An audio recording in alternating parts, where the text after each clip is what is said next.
Hello, everyone. Let's see. This is going to be my new setup.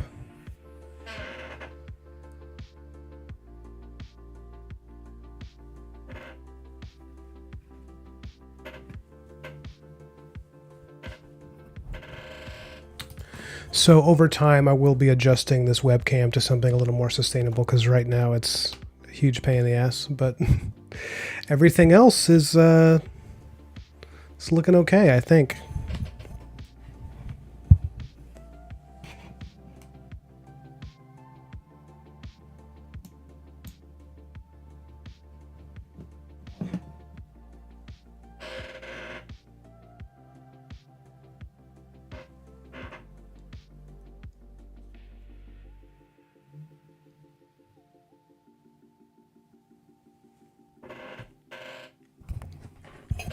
All right, we're going to be working on Procreate on the iPad tonight.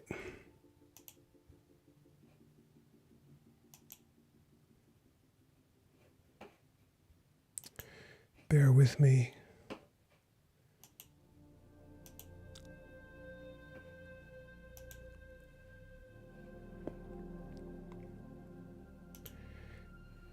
Looks like it's working.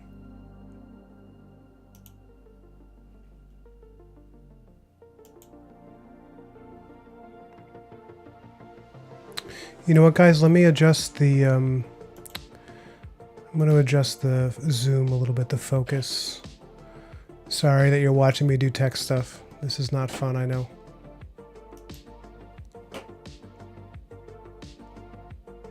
Bear with me for a second.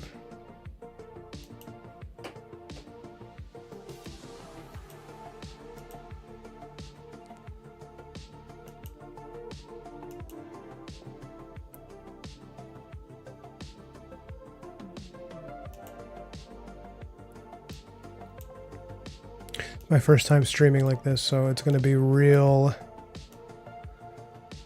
silly. Okay. Trying to adjust the sharpness of the webcam that's facing the iPad. You guys let me know if it looks bad or not.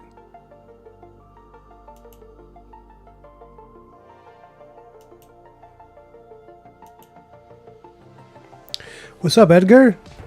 How you doing, man? Yeah, this is the new deal for a little while.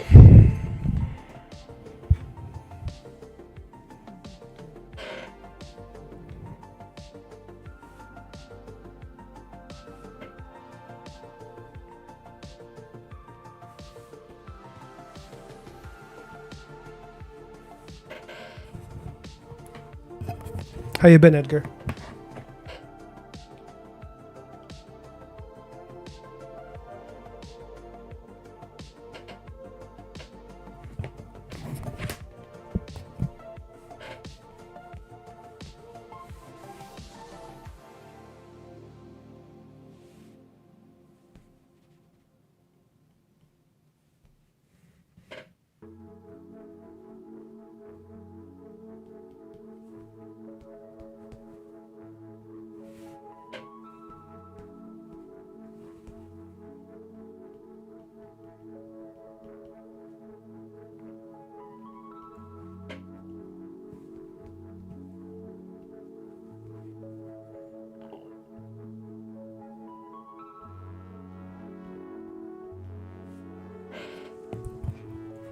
Thanks, man. I'm glad it's meshing with you guys. I'm glad it looks okay. It's been hard to I've been like testing it out before my streams, trying to set up the camera in a way that's capturing the biggest amount of the image. See, like right now it's not really it's not really where I want it to be, but it happens to be convenient because it's focusing on the part of the image that I'm currently drawing.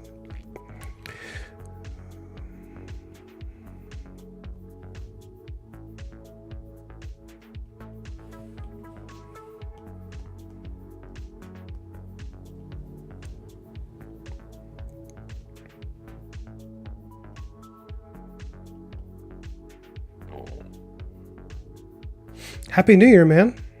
What did you do for New Year's? You have family over? Did you guys go to church?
That's cool.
Right now, this is a one-off illustration to answer your question, but it does do this thing where the minute I draw it, it becomes a part of a story, you know.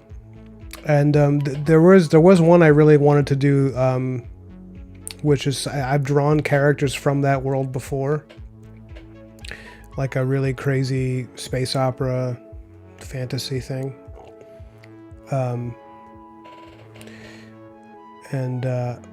This is honestly like an illustration that I'm using mostly to try out this streaming format.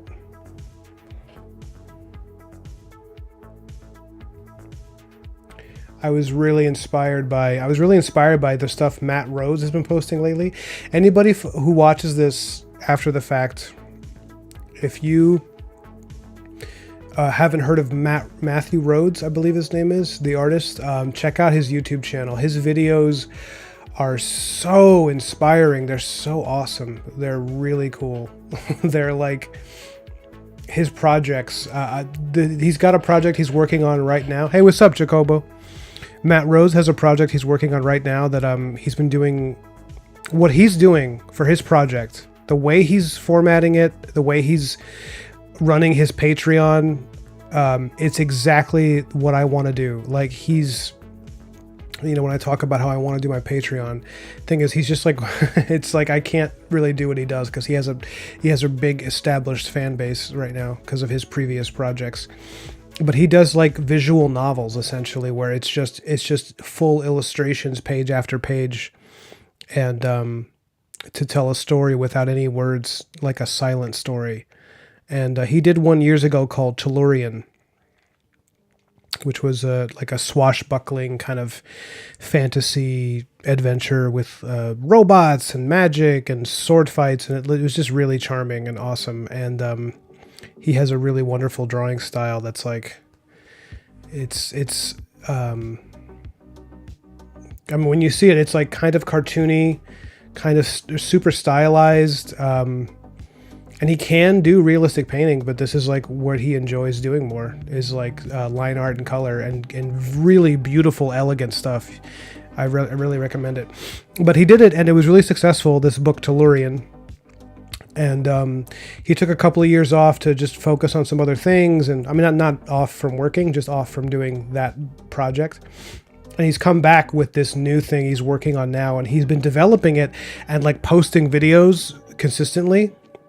I should post a link to his channel, but it's awesome. It's like, it's this, God, it's like a fantasy, mythological, epic, epic story based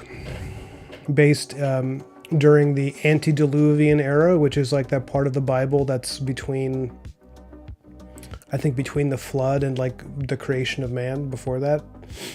And he's just been working on this, and it's like this awesome story with like the Nephilim giants and ancient civilizations, and the design work he's doing for it is so awesome. It's so good. It's like combinations of Sumerian art and Middle Eastern stuff, and Egyptian, and it's all over the map, and it all works beautifully. He's basing a lot of it on like some ancient alien type theories, I guess. I don't know. It's like he's very clearly read a lot of the stuff that I've been into, like it seems like he probably read Chariots of the Gods and Zechariah Sitchin and the Bible, and like took excerpts from all of those and pieced together an ancient history of the world, and then he basically set his action adventure epic in the middle of that, and he's been designing it and posting videos like as he's developing it, and it's really cool to see. So you can see the process, you know.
You didn't miss much.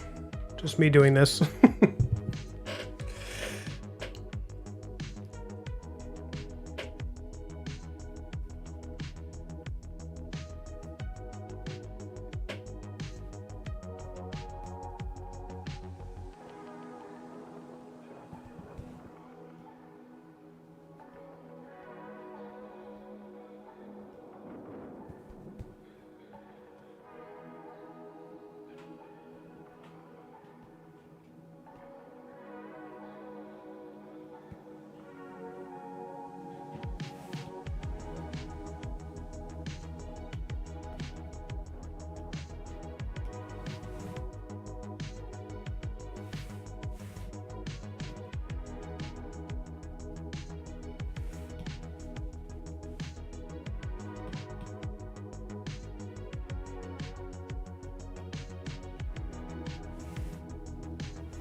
What do you put on your spaghetti?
Hell yeah, butter's great. I'm gonna change up the music, you guys.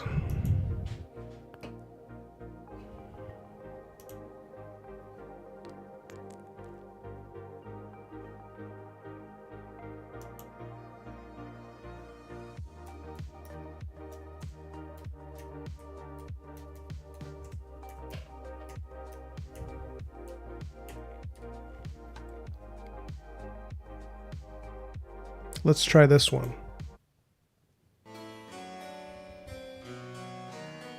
Nope.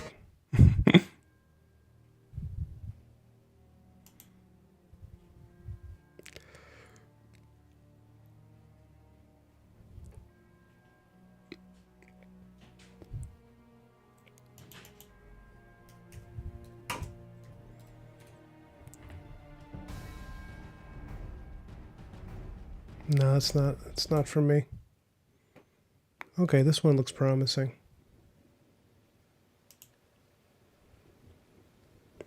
See, now that I bought a monitor that's separate from my drawing thing, my drawing screen. So now I don't have to like quickly bring up a weird menu every time I want to go and change, what I'm using. And I get to draw using Procreate and streaming, which is something I've been wanting to do for like a while. Because this is my main app that I use. This is my happy place.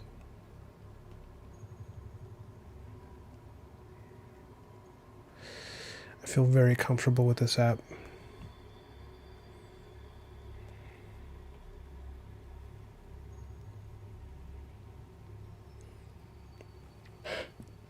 Hey, we got some people coming in. Butter is awesome. We established that. Skibbity bum. Hey, what's up, AJ? Tuco, how you doing, man?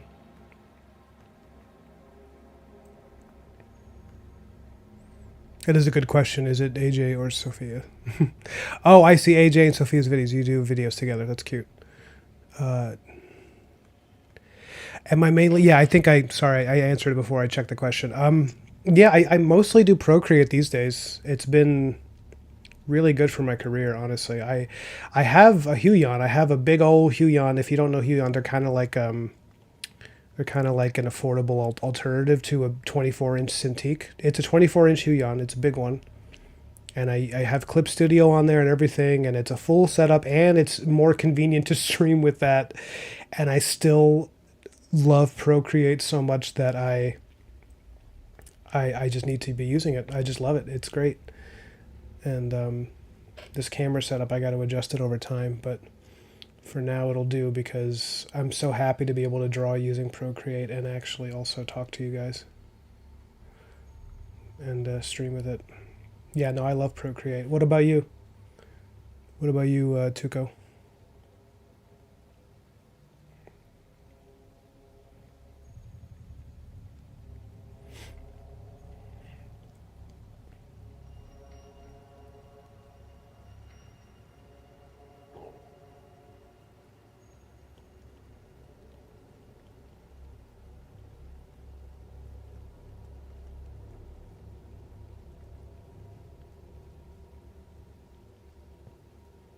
Yeah, I think you can argue Procreate's easier for pure illustration. Some people don't think so. I've seen a lot of people say that it's like they have a hard time using it, that it's not natural for them, that they don't find it natural to use, which for me is like shocking because I can't imagine anybody wouldn't find it so fluid. It's so like,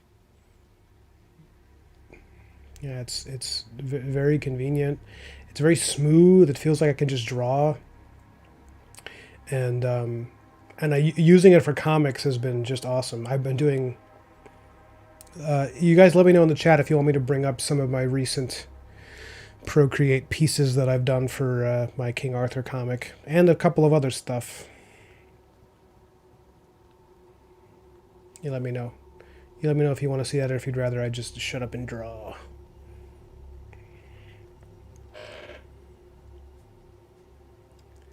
That's true. The ones who find it more natural probably have years invested in Procreate, in Clip Studio, Paint, and Photoshop. That's true, and I don't. I think I learned Procreate really early on. That's probably why, because I mostly came from paper, like working on an illustration board to doing this. So if you're used to doing it like that, Procreate's like. Also, I think some people have issues with Procreate because they don't adjust the pressure sensitivity, which is a big part of why I like it. Is that once you adjust the pressure sensitivity and it's really smooth to use, it's nice. How you doing, Johnny? I'm so glad to see you. It's so weird when people apologize for being late.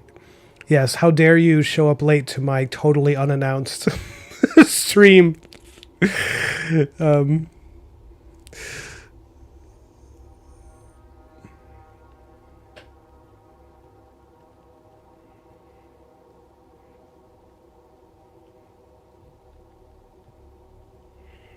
why can't you just anticipate when I'll be streaming, feel it out, and always be on time? Why can't you just do that for me, huh?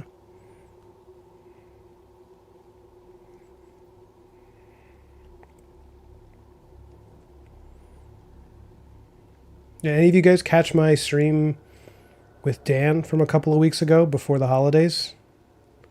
That was fun. I hope we can. We were texting the other day about doing another one in the very near future, like maybe this week or next week. This week's almost over, but he's been a little sick. He caught a cold over the holidays or the flu or something.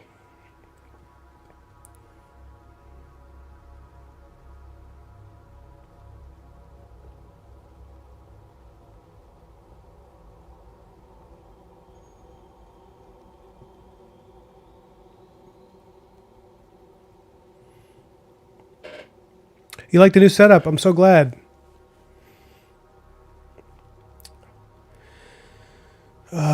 Jacobo says, how old were you when you did comics professionally? I'm asking because I'm 25 and 30 is around the corner. Hey, listen, 30 is not around the corner when you're 25. You got a lot of time left in your 20s. I'm 38 now. I started doing this for a living when I was 26. I had some other things I was doing at the same time, though. Like I had a day job.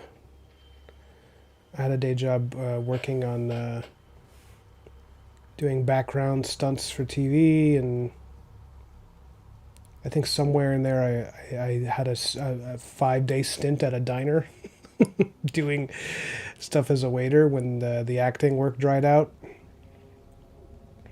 Acting, quote unquote. I was getting thrown around the stairs, some cheap TV show. And I didn't do this at the same time that I was a boxing coach, though. Like, that part of my life had pretty much ended when I started doing this, so it wasn't like I was doing that and then going home and drawing comics. I was drawing comics for fun when I was, for a little bit when I was a fighter, but when I was teaching anyway. But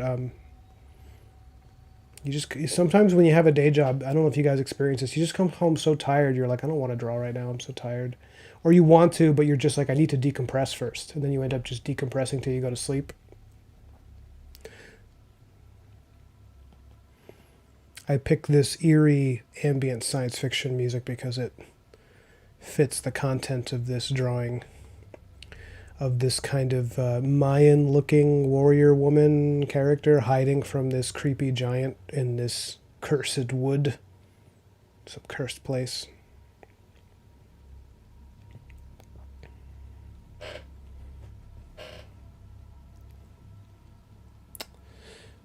These are great questions. You trying to figure out the pressure curve for Procreate? If you want, I can show you mine. I can show you what I'm doing there. Because I don't even remember how I adjusted it. It would take me a minute to even get to the pressure sensitivity because I adjusted it years ago and I never looked back. My go-to inking brush in Procreate is this one right here. I don't know if the camera... Oh, the camera's not going to pick it up because it's covered by my face, but it's the Fountain Inker. And I use I don't know, Tuco, have you heard of the Rusty Nib from from True Grit Texture Supply? The Rusty Nib is a collection of inking brushes that just look great. Look at how real they look. They're so dry. I love it. But you pay like $22 and you get like 60 or something inking pens and brushes, all these varieties of them. And you'll never need to go looking for an inking brush again. You'll never need to because they have so many. They got smooth ones, they got rough, they got everything. And after that, I circulate between using the Rusty Nib stuff and using the Watery Brush number 8 Smooth, which also came in the same collection. And it's this one. Look at how smooth this is. You guys ready for this? You ready for this line? Oh, yeah, look at that line. Look at that beautiful contour. So I use that one when I want smooth lines, like when I'm doing... well, actually, this is pretty rough. I actually did almost this. Oh, yeah. So for the contour, for the outline of her helmet, I used something smooth. But in hindsight, I could have done it all with the same brush. It almost doesn't matter. There's certain ones just feel different than others, and I like it, you know.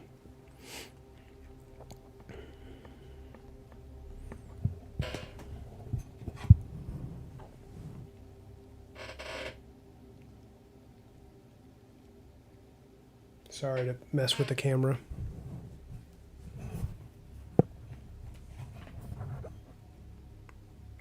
Oh, awesome. That's really cool. You just discovered my YouTube because it was recommended to you?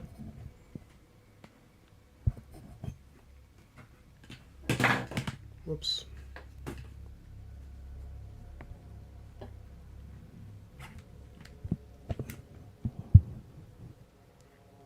Guys, let me know how well you can hear me when I'm over here. Oh, and then I move the camera. Sorry, everybody. You're watching. This is very raw setup here. Trying to find the right angle for this camera. Let me take a look for a second.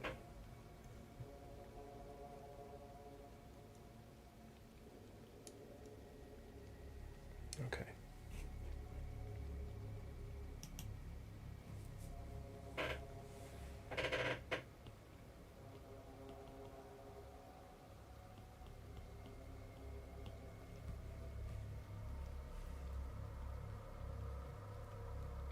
Can you guys hear me when I talk like this? The microphone's a little further away. but I'm being very cautious about not speaking too close to the mic, because when I did my stream with Dan, I was like right up in the mic like this, and it ended up sounding terrible. It was just the whole stream just sounded awful. So hopefully people enjoyed it anyways. But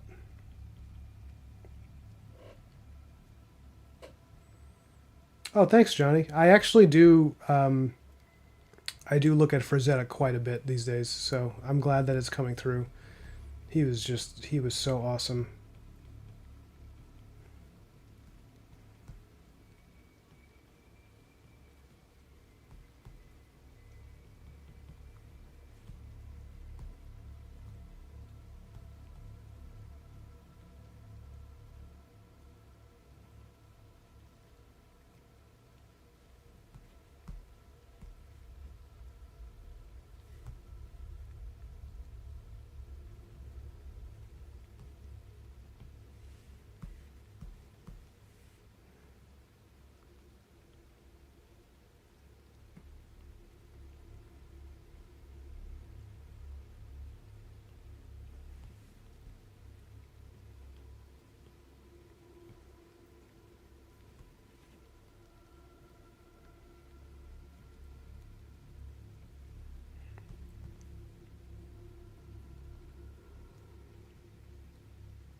Tuco says, for your comics with Procreate, do you put the comic together in another piece of software when all of your pages are done? Yeah, I don't use Procreate for too much of the lettering because Clip Studio does have, from what I can tell, a really nice, a really easy lettering setup.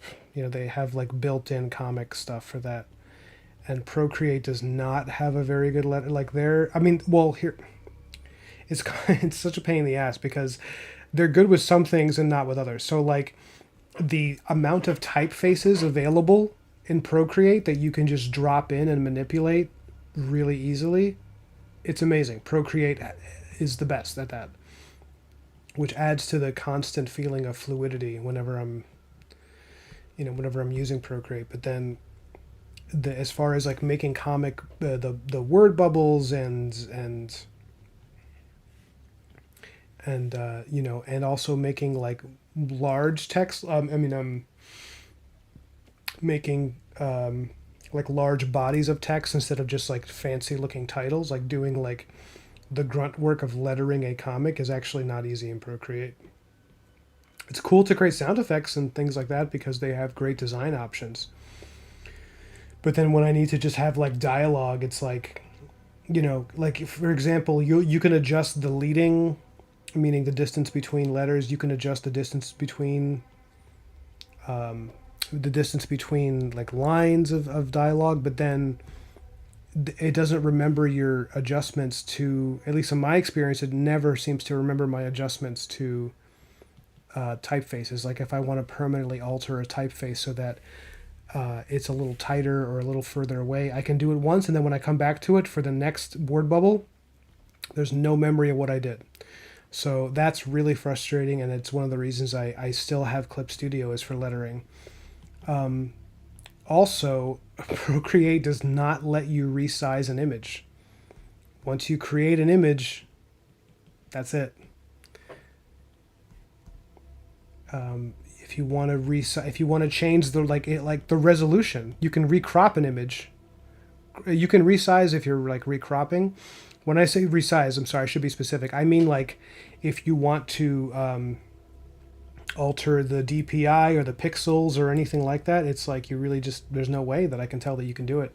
And I've looked it up and they were like, yeah, we don't really have that available yet, maybe in a future update. But it's like a huge problem there. I don't know. At least for me it is, because I sometimes will I'll sketch something at a certain resolution, then I'll want to blow it up, a little more. But yeah, I mostly just use Procreate with all that aside. I've been trying to make sure I use Clip Studio sometimes, just because I bought this Huion for like $800. Feels like I should put it to use, but then I just every time I'm like, I don't know, man. Like this incredible ease of use that I have right now is just,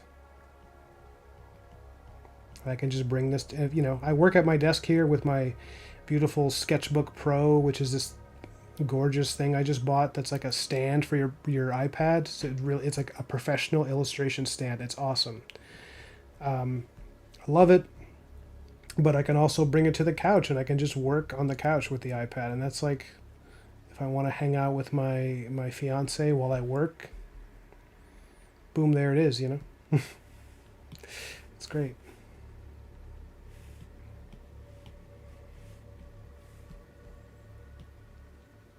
Let me check the chat.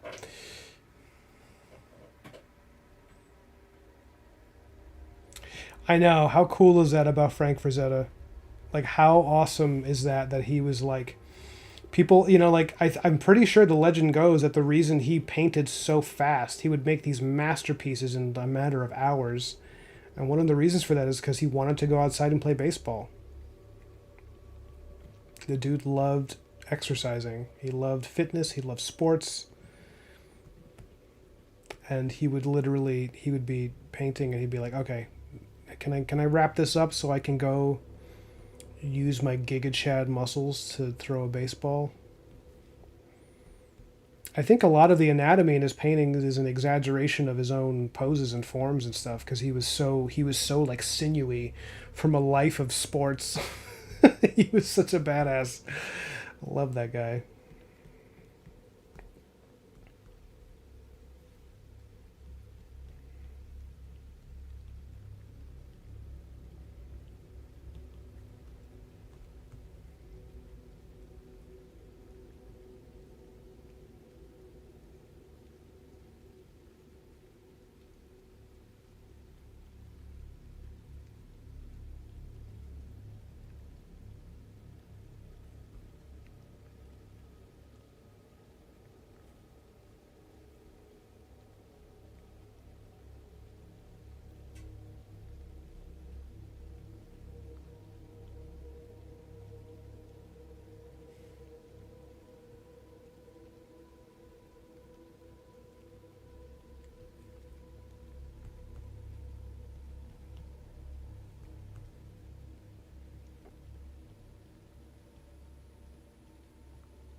Tuco, I think I agree with that because I personally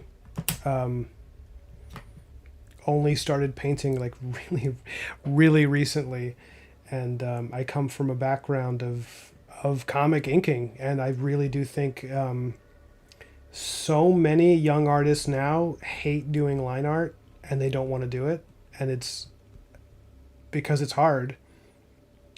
So they learn by like speed painting, but then it's really like line art, in my opinion, is like, and just, I mean, when I say line art, I mean just drawing, like learning to draw, as opposed to starting with color and paint. Like starting with drawing is the easiest way to learn like every other skill. It's like it's such a good foundation, and when you don't have it, if you neglect it, your paintings suffer. Like here, let me see if I can find the painting I did recently. I guess I moved it out of here. Okay, so this is not a painting, technically. It's, I don't know, maybe it is, but um, this is my recent King Arthur piece.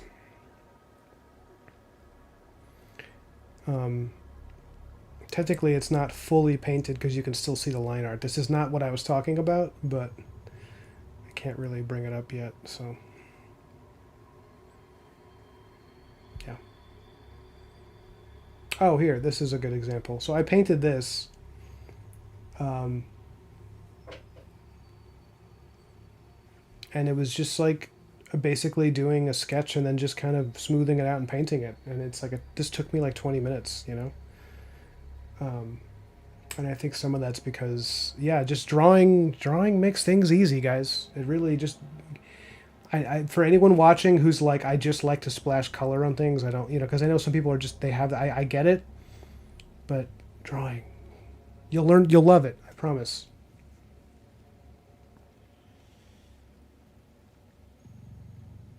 What did I use to color which one? The one with King Arthur and his sword, or this one with the guy with the red cowl?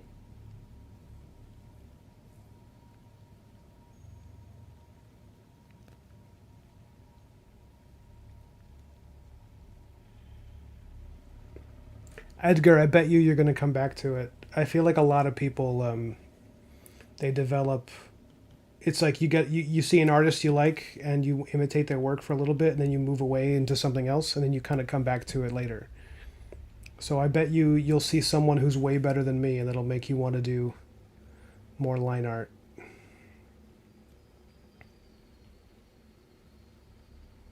What I the King Arthur piece, I painted that entirely in Procreate. Or do you mean what brush? Because it was like a bunch of different brushes, but they're all brushes that are, almost all of them are Procreate brushes. They're just things that come with the program. This doesn't look threatening enough.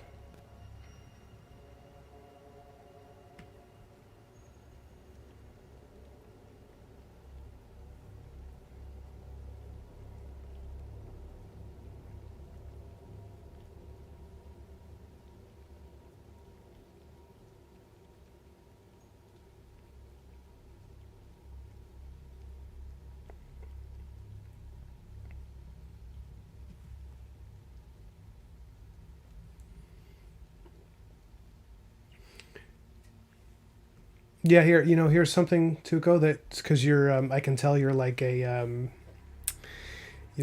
what do they call it? You're someone who you want to know how things are done. I really respect that, so I'm going to show you this in case you're interested. I don't know if it's showing up on camera, but can you see these cracks in the painting? These like cracked elements. I use them here to give it the look of an old painting. That is a brush that you would love. You can see it here. It's giving it some nice textures. That is these guys. You can write it down. It's the LP Traditionalizer brushes. It's these guys. It's like, what, 10 of them? 1, 2, 3, 4, 5, 6, 7, 8, 9, 10. Yeah, 10. Wow, I can't believe I guessed that accurately. But these are brushes that will, you do them in either multiply layers, or they're like, or you can use it in the way I use it is like a highlight layer. Like I put it on top just to give it the cracked look. That's what the brushes are for, to make things look like an old painting. And I absolutely love it because it's perfect for the King Arthur book I'm doing. It's going to make it look aged and ancient while still being comic art, which is kind of what I'm going for. I don't mean to keep going back, guys. I'm sorry. I don't want you to get dizzy. But if you look at it, it's like I'm going for like the look of like comic art, like something you'd see in like a really high quality Marvel or DC book, but like some extra textures and a feeling that this is like something ancient, Oh, look, and there's my signature. That's the vibe. It's the vibe for that piece.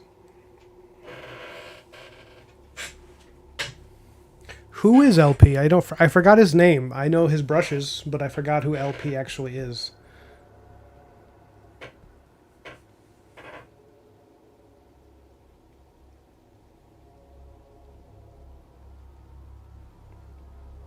Yeah, I want the look of the '90s comics, but a little more painted. I do agree that, I mean, like I've mentioned the '90s comics quite a bit, um, as like inspiration for me, but some of the art for the '90s is great, and some of it hasn't aged too well. You know, some of the time when they do the colors where it looks like they get a little too shiny with some of the colors, where everybody looks like they're wet all the time. Everybody looks like they were just in the pool. That was a problem towards the end of the '90s before they pulled back and were like, okay, okay, enough of that.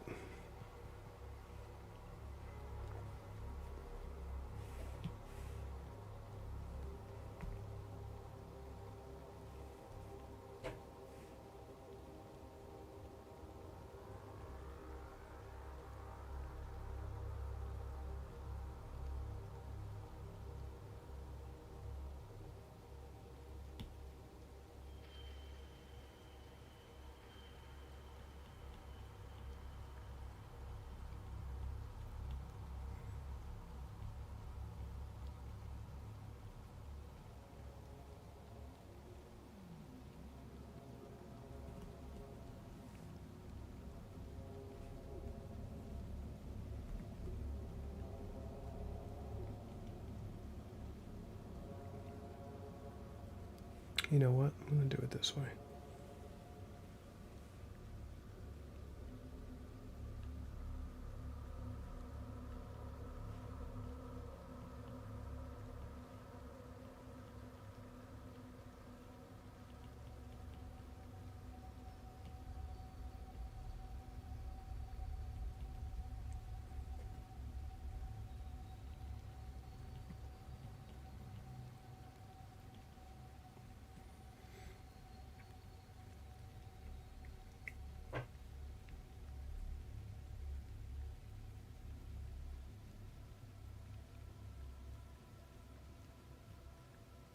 I agree. In the '90s, they were pretty pretty open with like having artists come in who had like a really Japanese style, or you know, I even enjoy that aspect of the '90s that's like the hyper muscular figures that are like almost comically, you know, vascular. I don't know, something about that is actually still kind of fun to look at.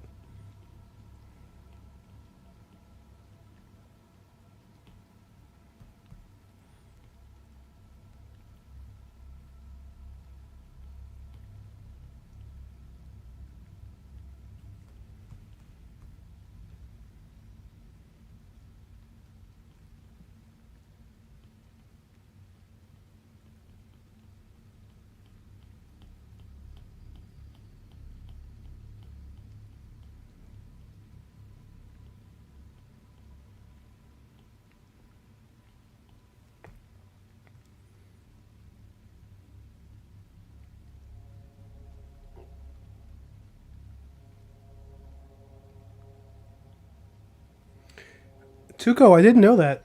I didn't realize you were in your 50s. Um, you might have told me this before, though. I apologize if you've had to repeat yourself. I've had like a few people get into my streams who are in their 50s or older who are just starting art.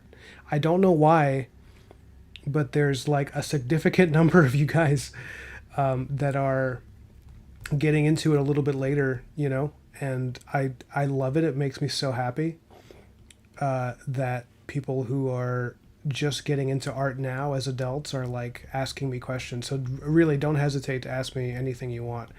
If you're looking for a recommendation, I do recommend Procreate because I think it's really easy to learn. It's highly accessible.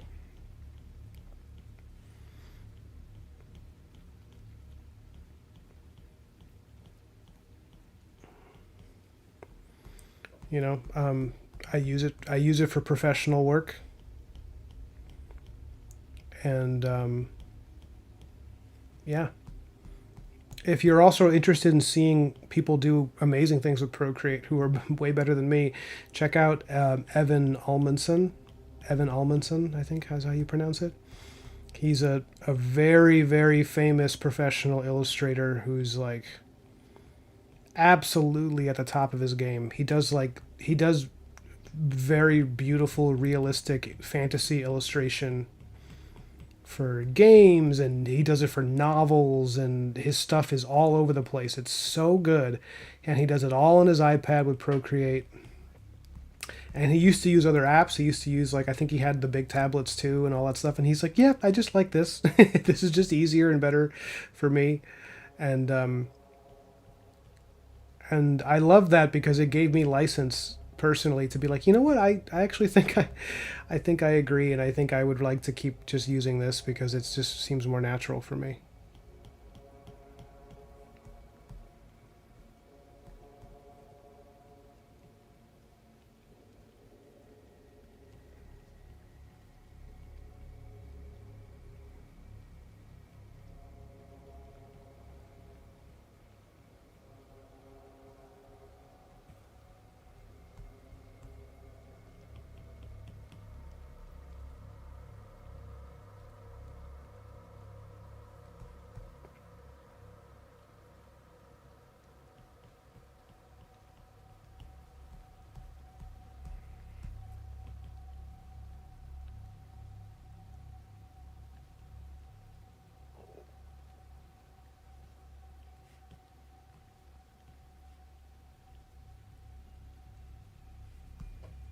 So what apps are you currently using,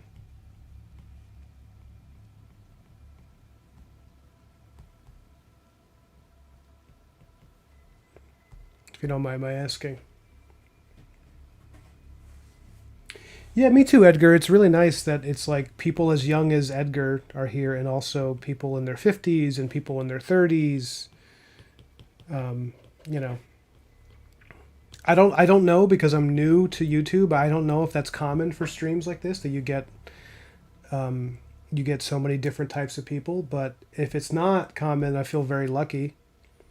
And if it is common, I'm still grateful that I get to facilitate that here. That's pretty awesome.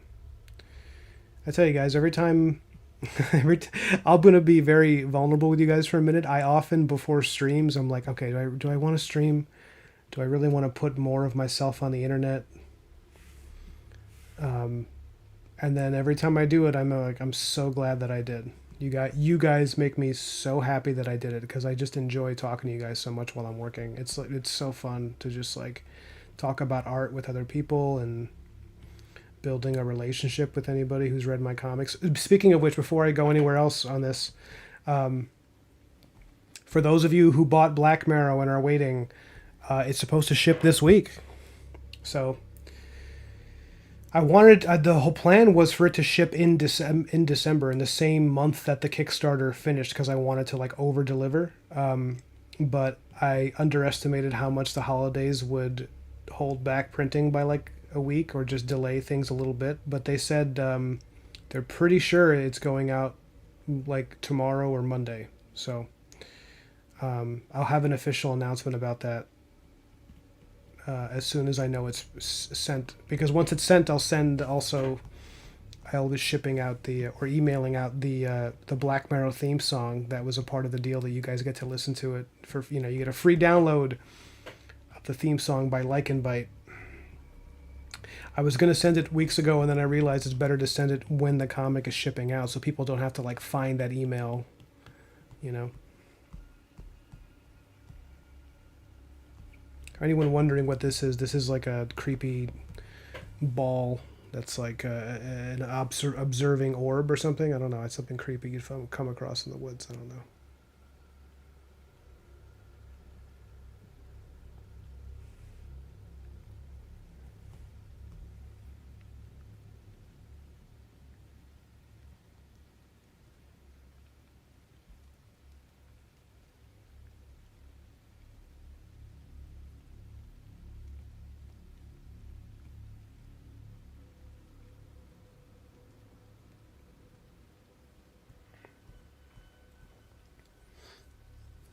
Wow, I missed a lot in the chat.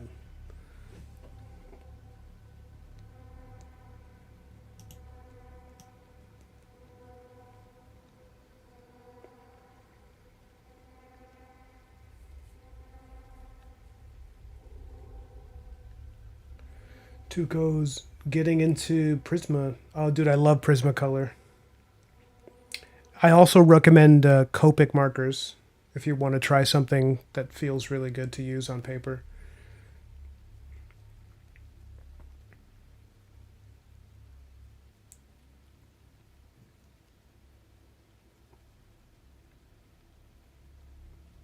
Jay, Jay says I need to get an iPad. I hate not being able to. Oops, sorry, hit the camera. See, that's the kind of stuff we gotta figure out, so I don't hit the camera every time. I gotta get an iPad. I hate not being able to take my display to the couch and draw. I understand that. What are you currently using? Are you like on a Cintiq or something? The iPad is such a versatile tool for art, especially with the newer chips and better RAM. It is, yeah, it's incredible, dude. I this is a 5th generation. I upgraded from a 4th generation because I just wanted something a little fresher. But the 4th generation, I probably could have used it for like another 6 or 7 years. There was no problems with it really. Um,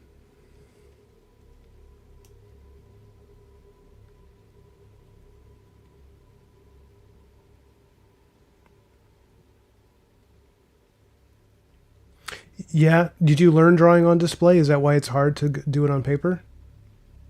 Oh, you're a Clip Studio guy? Yeah, I have Clip. I use it for some things, and sometimes I've used it for streams. I just, um,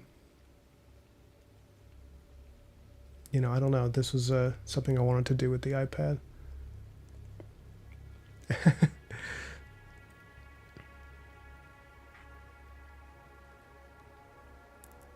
I don't know what the Infinity Suite is, Tuco. Tuco's, I choose art as my midlife crisis hobby because I can't stand gardening or golf, any of that type of shit. Well, that's cool. Jay says, me too. Well, Jay, are you also are you also someone learning to draw later in life? Are you the other person? Are you the other person I was thinking of who just told me that he started drawing in his 50s and that's how he found my streams? Or am I thinking of someone else?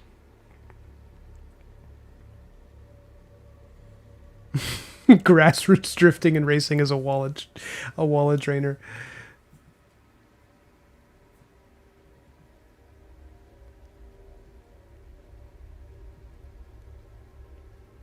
Okay, yeah. How is the X Pen, the 22-inch X Pen? How is that?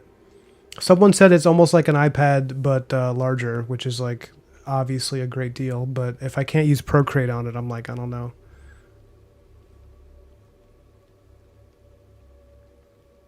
Okay, you learned on paper and switched to display.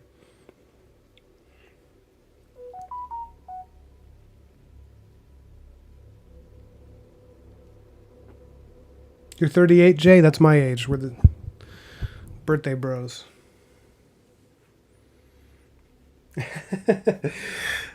Edgar's flexing on his youth just now. So I'm going to show you guys the sketch underneath this.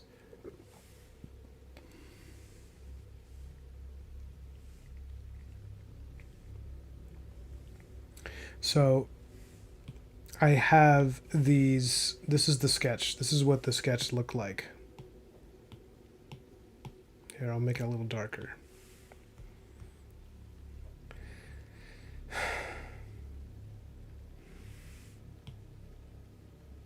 So, as you can tell, I have more trees in the background that I planned, more like weird, twisted alien trees. But because they're falling to the back, I might save those for the painting color that I'm about to do to keep them softer so that they feel like we're in a foggy place. And yeah, so let's see. But first, I want to finish doing line work on this guy.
Oh, I see. Yeah. The oh, you're right. The X Pen. I'm sorry, Jay. I forgot. I actually was. I almost bought the X Pen. The only reason I didn't was because the Huion. I think I was able to get a used one a little cheaper, and that was really the reason that I chose one over the other was just the pricing.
So I don't really do colors in the way that a lot of other comic artists do colors. I kind of my style. If I don't know, someone can tell me if this is accurate or if I'm full of shit. But it's my style feels like it's a mix of comic art and painting. It's kind of like the way they do like French watercolor comics in the '70s. You know, where they kind of just like they do kind of traditional inking style, and then they do like a watercolory painting as a base instead of doing like the current style of doing colors, which is much more mechanical for a lot of people. It's not as appealing to me personally. I've done it that way for years because it can be very fast, but it doesn't have the. I really like doing something that feels like a painting, you know? That hand painted look is. I wanted to go for the hand painted look while also, keeping the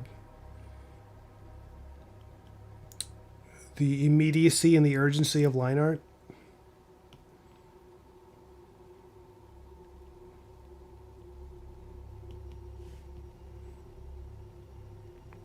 Because there's a reason that so many comics look that way, where they got line art like this is because it is really good for like action sequences, and there's a sense of urgency and a feeling that it's concrete.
That's really cool.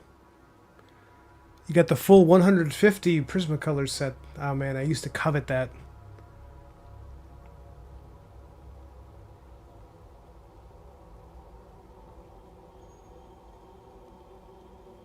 How do you like the airbrush on Clip Studio? That's a question for you, Jay.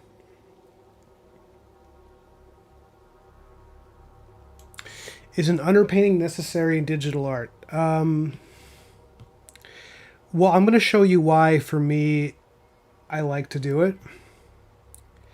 Is because I treat it very similar to how you would treat a traditional painting on canvas, where I do the underpainting because the color and the feel and the tone of the underpainting, I let it show through on the top layer when I do the figures in the foreground, because I want them to feel like they're in the same environment. So I don't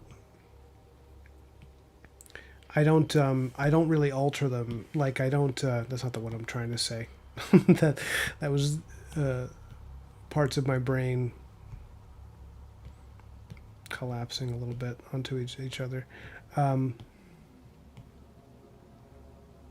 You see, this is me screwing up a little, but it's okay because I'll paint it out.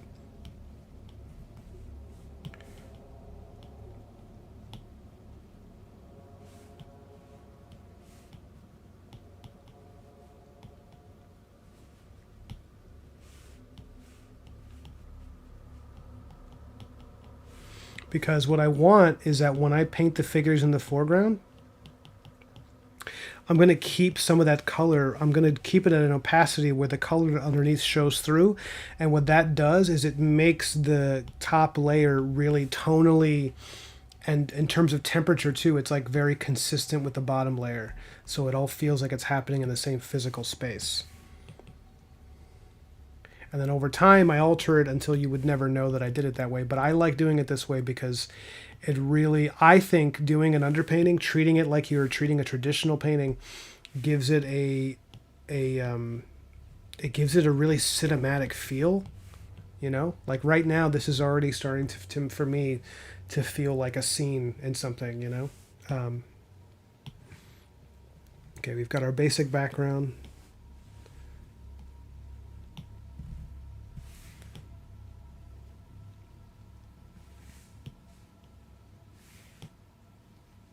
See, so I'm doing a nice light pressure on this brush. This is the Salamanca brush, and it has a little texture built into it, but I'm not going full pressure on it. I'm doing like a light pressure, because if I go full pressure, it's like this. But I'm doing it like this, nice and soft. My hand is relaxed, and I'm kind of just treating it like a watercolor base. Because what that's doing is it's allowing the tones in the underpainting to shine through, although it's not really shining through. It's like it's like drifting through in a melancholy in a melancholy gray tone. But what that's doing is it's giving me a nice consistent color palette to work with, so that even if I continue to paint over it over time, my brain is just relaxed into this like understanding, this fundamental understanding of the general tone of the piece. And I think the finished product shows that, because I've done it a different way, where I've done traditional comic colors where I just map it out, drop the colors in like an old school comic, or not old school, but like, you know, early Photoshop comics. And I just realized like the thing that was going to be special, I wanted to be special about my work anyway, I wanted this, was that it would be this feeling of it's like it's comic art, but it's a little bit of a painting too. It's a little bit of both of those things. And I'm touching base with both of those concepts enough, both of those mediums enough, that you kind of feel like you're getting, hopefully, the best of both, you know?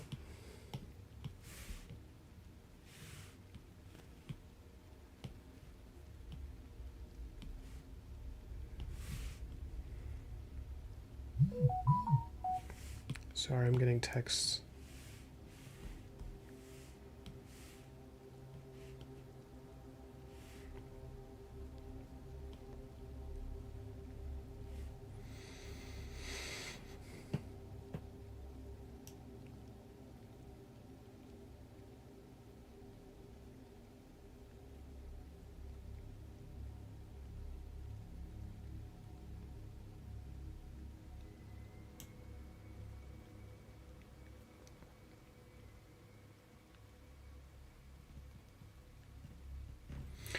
Tuco, what do you mean with Kyle on the team? Procreate is going to get into vector stuff. I don't know enough about a vector versus raster. Someone explained it to me once, and I just went in one ear and out the other because it didn't feel like it applied to me what I was working on. So I just didn't learn it, even though they were trying to explain it to me, or I was reading it somewhere, and I was just like, I don't know what this is. I don't get it. I don't get it.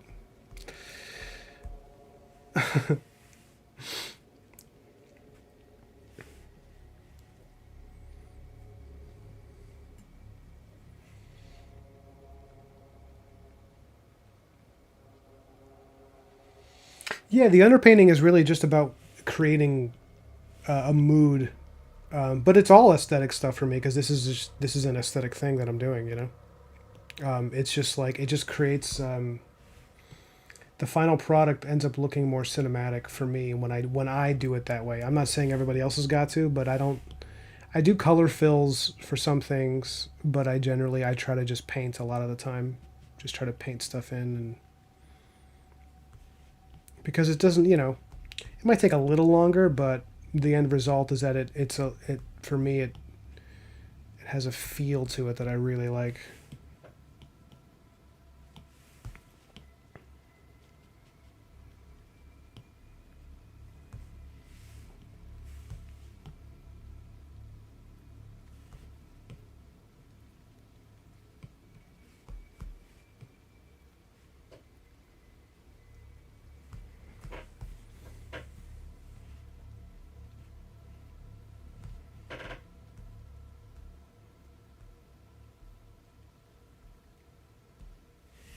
Let me see something.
What brushes am I using?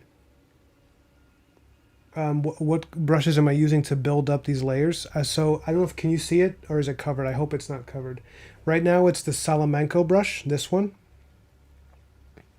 But I use all of these brushes. Their entire paints, the default paint brushes. I love them. I use the Salamanca. I've been really into it lately because it has these lovely textures that I just they're so great.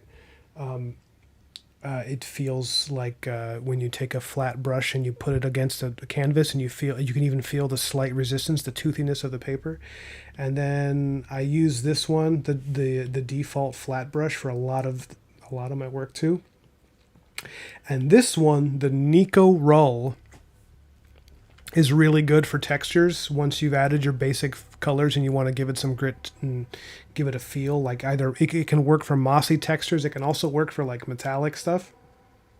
Like if you're doing a rusty metal. I like the Spectra ones. I like Tamar also. I don't use so much of these. Occasionally I'll use the gouache one at the bottom. But the watercolor's pretty good too. But yeah, it's mostly like from Tamar all the way up to the round brush. These are all the default brushes on Procreate. And the default paintbrushes specifically. I love them. And I use them very frequently. See, right now I'm using the Salamanco, I believe, again. I've been very into the Salamanco lately. I just like the way it feels when I use it. You see that texture I'm getting? It's so nice. It makes the flaws of my work look so intentional. Excuse me.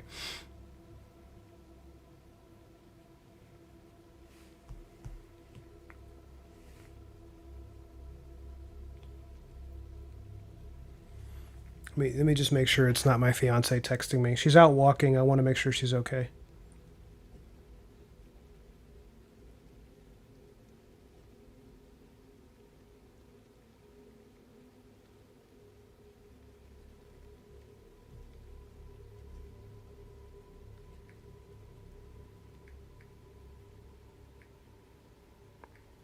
Oh, Dan just texted me.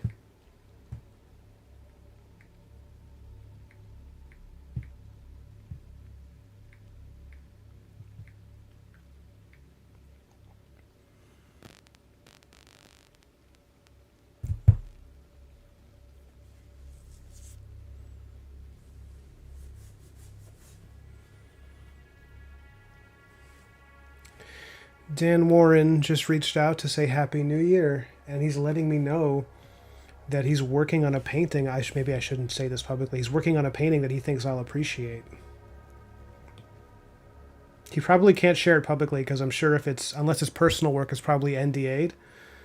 But it means he's working on something that's one of my interests, and that's very exciting. Yeah, I use the Procreate watercolor brushes also, but right now I'm using these guys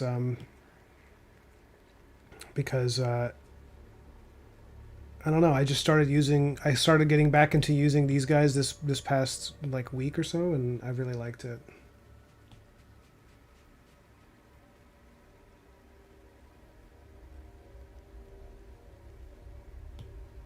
We got a good crowd tonight. I got 10 of you guys watching. It's nice.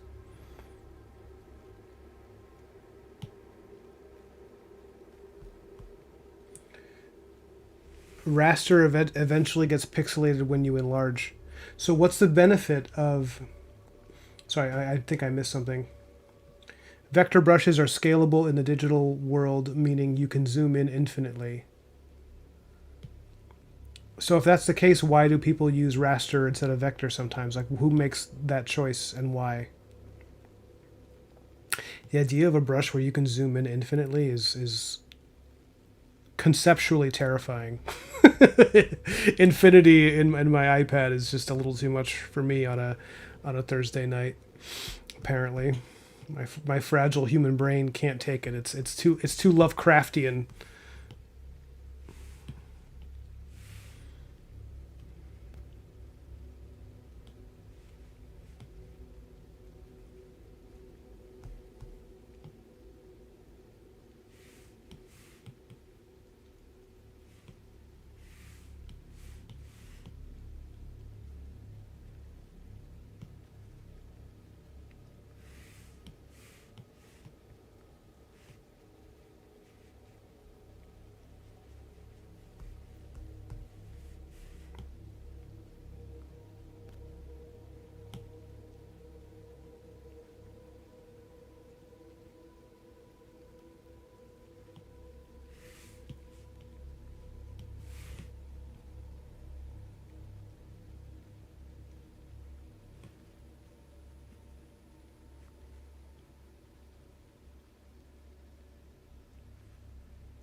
I am left-handed. It's true.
Oh God, I'm so sorry. I keep hitting this camera, guys. I promise I won't always do this. I promise it'll be better. It'll be better one day. I'll do a. It's gonna be an it gets better campaign for watching me stream. Um, Tuco says, when you paint like this, do you keep your cooler colors on one layer, then do your warmer colors on a layer on top of that? No, I kind of just do. I mean, if you look at my layers right now, it's just background. Here, I'll go like that. It's just the background, and then the middle ground figures, and then the foreground. I don't really separate colors based on temperature. Maybe there's some value to doing that. And I haven't really thought of it. I just go by layers to keep it really simple. I just go by like back, front, center, and once I get them in that arrangement, then I just decide. Oh, is the background going to be cooler colors and the foreground warmer colors? Yada yada, or am I going to go the other direction and make it a hot background with a warmer looking, foreground, or a cooler looking foreground? But that's really all I do. I really try to keep it simple. Like when I did, sorry, I'm going to go back to, like when I did this painting, this cover, this is the wraparound cover for King Arthur. I just did the line art, and then it was just background and then foreground. Sorry. It was background, middle ground figures, and then foreground Arthur, and that was it. That was all. I really don't like doing. I really don't like having more than like 5 layers if I can help it, because it's just not. I don't know. For me, and this is not me saying everybody should work this way, but yeah, like when I do comic pages like this, let me see how many layers this has. So this is. Right, so we won't even count that because I'm not even using that layer. But essentially could be one background layer. Here, I'll make it one. Actually, maybe I'll save this one, yeah, because these are two different options of the same layer, but whatever. So this is just the previous page layer, so I can drop the colors back in, so I won't count that. But this is highlight layer of like special effects stuff. The ink layer, line art, right? Like that.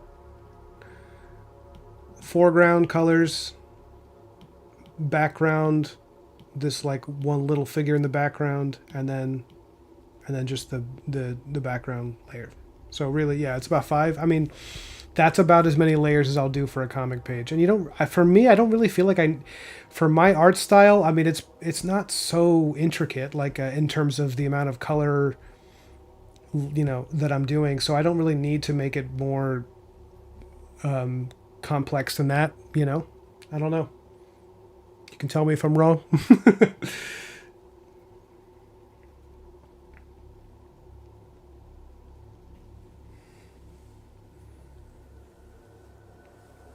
Yeah, it does accomplish the same thing. You're right. Yeah, am I going to make what available digitally? The comic pages you're looking at? The King Arthur stuff that I was showing? That's a comic. I want to do a Kickstarter for that in 2025.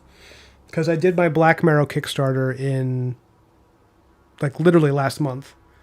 And it was, for me, relative to my, obscurity, it was a pretty nice little success.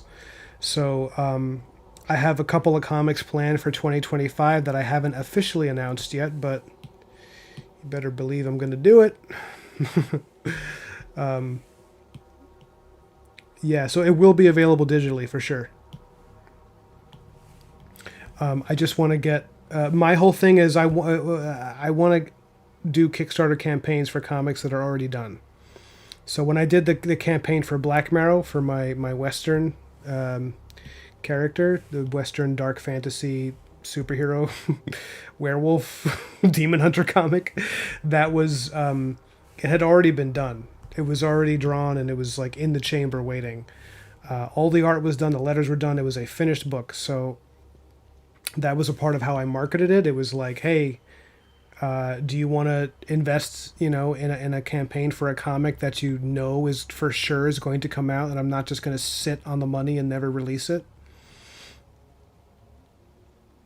And people seem to respond really well to that because a lot of people that bought that book had never heard of me. There were some people that are fans who know me from here and readers who read some of my other comics in the past, but a lot of them had no idea who I was, and I think a lot of that was because I advertised it that way, where I was like, the book is done. You're going to get the book if you buy it. It's not a debate. There's no risk of me running away with the money. So I'm going to do that. I'm going to do that for the King Arthur book. As for this, will this be available digitally? If you guys want, I'll put it on my Gumroad and you can buy a single print, or I can just. A thing I was planning on doing was doing like a Patreon where people can hang out and get access to all this stuff for like, I don't know, maybe $3 a month. And in exchange, I was even thinking of you guys want monthly critiques. You can read my comics digitally before they even come out publicly. You can just have access to them, like the downloads. And then once a year, after all that, I'll do a Kickstarter for the printed version of it. That's the kind of thing I'm thinking I would promise. What do you guys think of that?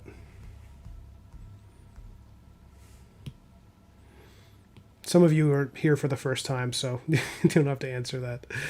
But if anyone, if you're having a moment of being like, oh yeah, that'd be great, let me know.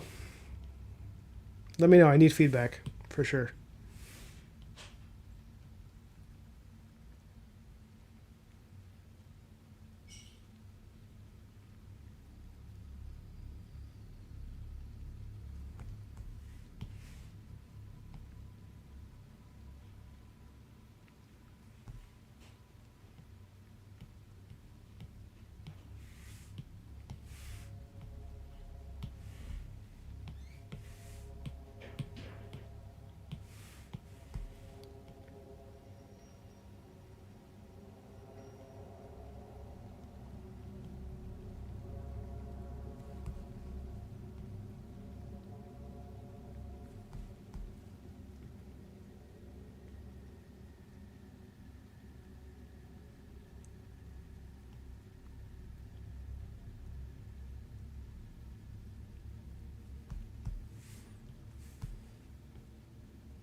So now I'm using this like really textured brush to get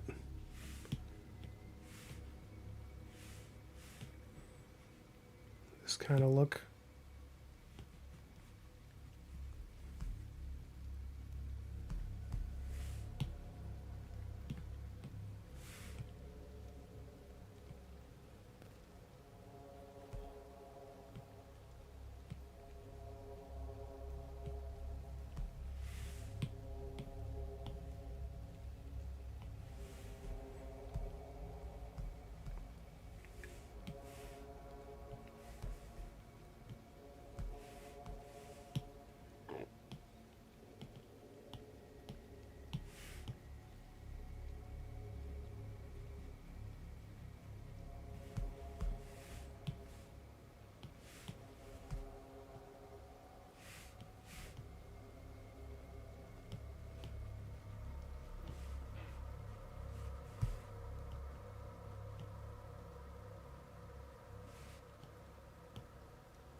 Thank you, Tuco. I really appreciate it, man.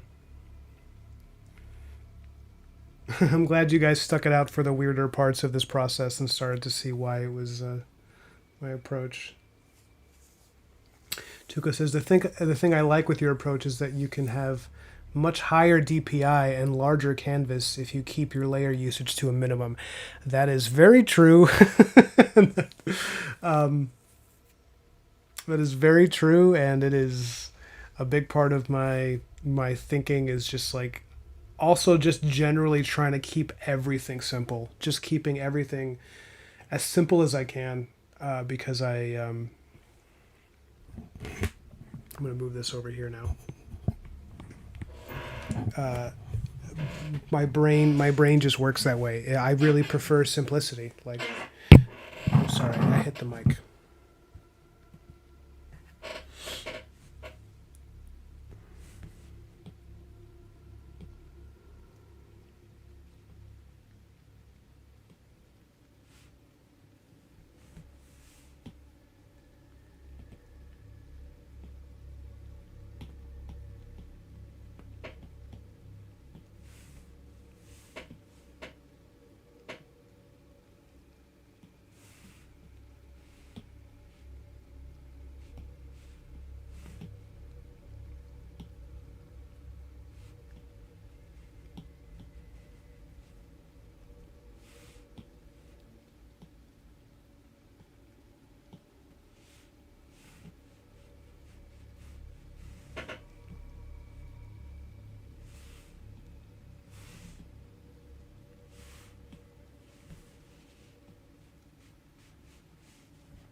I'm not sure this lighting makes any sense.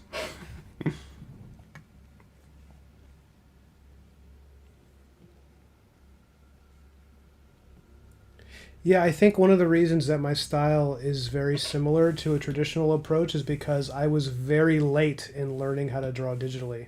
Like, it was something that I really only started doing, pretty late in life, late in my career. For a lot of my career, I was doing this like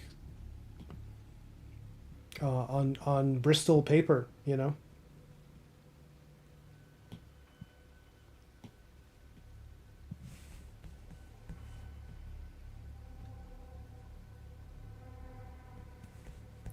Trying this out, guys. Trying out a lighting approach.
Sub Edgar.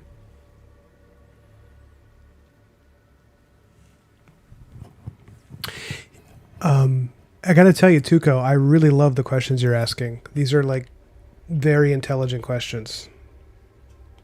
Yes, the so anyone who can't see it,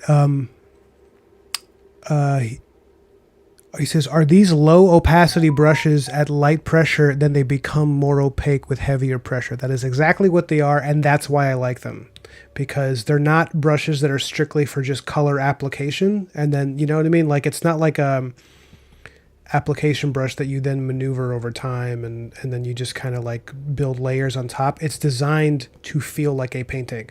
So when I do with this brush, if you look, it's like, you see how soft that is? But if I go a little harder, like that. So when I say it's a watercolory kind of feel to it, it's because it does feel like the way it feels when you're using watercolor, which I just love. I love that feeling. I love how smooth and easy and real it feels. I don't know how else to put it. It's like it has a kind of very natural feeling to it that always it's highly enjoyable. you know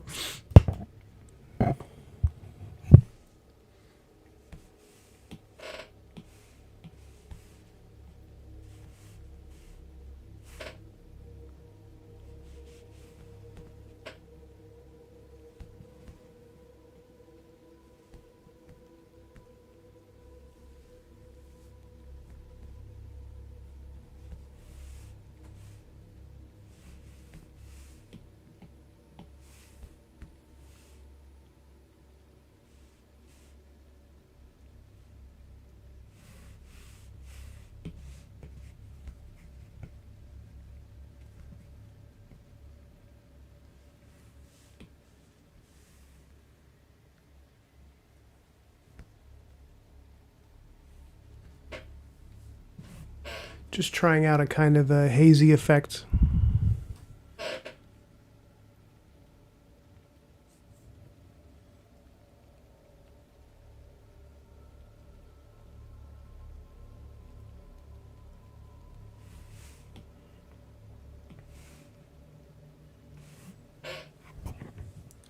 Sometimes I get a little trigger happy with that stuff where I really like the Vaseline lens kind of feel where all the lights bounce off the objects, the kind of blown out lights. I don't know if it works for this image though. I'll see. So then this is what I'll do. I'll create that layer and then I'll just make it invisible, save it for later, come back to it some other time.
Edgar says, I like how you're painting some of the muscular work that wasn't in the line art through highlights. Yeah, that's, thank you. That's something that okay, so Jay, you were talking about doing your own colors. That's a benefit of doing your own colors is that if you don't, like, you can actually map out like, oh, you know what, I want a softer look for this, so I'm going to establish some of the form, and then I'm going to finish it in the color layer. So you can do like kind of like really open line work, like I have a lot of open space on the figure, because I know that when I do my colors, I'm gonna complete it. You know, I'm gonna finish that job, and take some liberties and try some different things, and it's just the amount of freedom that it gives me is really cool.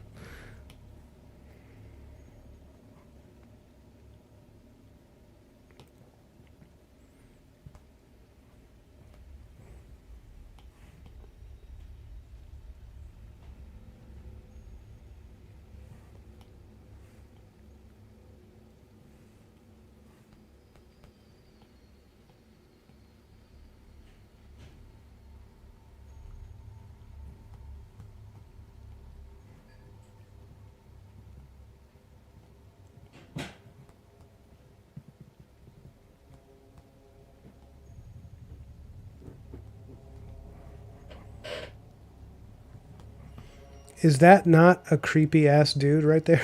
A figure for this woman in the foreground. This warrior woman's going to be hiding from this thing in the woods, and she's like holding her knife, like, "Oh God, please don't know I'm here." And they're like looking for her. That's the vibe there. I'm gonna sign off in a minute, guys. It's been almost 2 hours, and I do wanna spend some time with my fiance before we go to bed.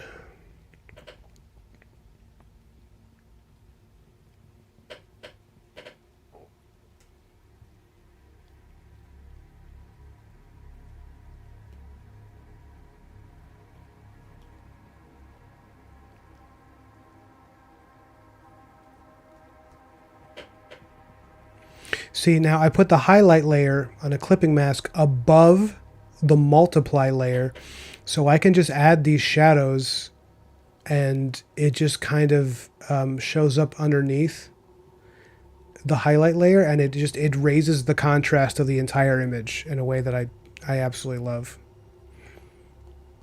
See, now it's almost like you can see the line work, you still see it, but your mind is less and less aware of the line work, and it starts to feel more and more like a painting. So I like to keep the line work on a kind of spectrum with the painting, where they're kind of like if I could keep pushing it until it's a full render painting, or I could stop while it's a line art piece like this and keep it at this level. But I like being able to push and pull that kind of like really rubbery, you know, where you can kind of decide as you go, like, oh, I want this page of this comic to feel more painting, and I want this one to feel more, you know, like a comic page, you know. And I don't have to decide. I can just kind of mess with it, see how I feel moment to moment, because it feels stylistically consistent because it's all being done the same way. So even if I go a little more painterly on one page or a little more stylized line art on the other, there's enough consistency that the audience, you know, you hope they're on board.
Okay, guys, I think I'm going to sign off there.